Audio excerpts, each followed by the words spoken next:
খাগড়াছড়িতে গৃহহীন ভিডিপি সদস্যের জন্য নবনির্মিত ঘর শুভ উদ্বোধন। খাগড়াছড়ি প্রতিনিধি বিপ্লব তালুকদারের রিপোর্টে দেখুন বিস্তারিত।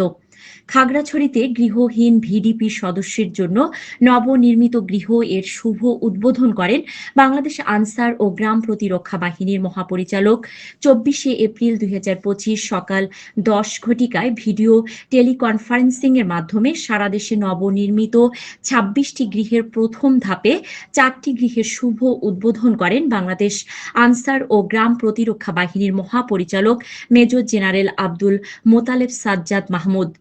SGP, BAM, NDU, AFWC, PSC, Bangladesh Ansar ও গ্রাম প্রতিরক্ষা বাহিনীর উদ্যোগে বাহিনীর ভিডিপি সদস্যের জন্য এ বছরে 26টি ঘর নির্মাণ করা হয়।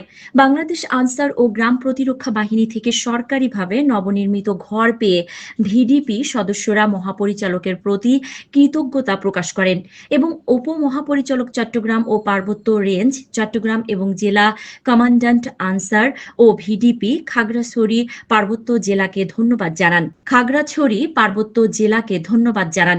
বাহিনীর সদর দপ্তরের উদ্বোধনী অনুষ্ঠানে ভিডিও টেলিকনফারেন্সিং এর মাধ্যমে যুক্ত ছিলেন জেলা কমান্ড্যান্ট মোহাম্মদ আরিফুর রহমান, পিপিএম। এ সময় আরও উপস্থিত ছিলেন জনাব মোহাম্মদ শাহাদাত হোসেন, উপজেলা আনসার ও ভিডিপি কর্মকর্তা মাটিরাঙ্গা, জনাব রোকেয়া পারভিন, উপজেলা আনসার ভিডিপি কর্মকর্তা সদর খাগড়াছড়ি, জনাব মোহাম্মদ কাজী আকাশ, উপজেলা প্রশিক্ষক পানছড়ি, খাগড়াছড়ি সহ পানছড়ি উপজেলার আনসার ও ভিডিপি সদস্যবৃন্দ।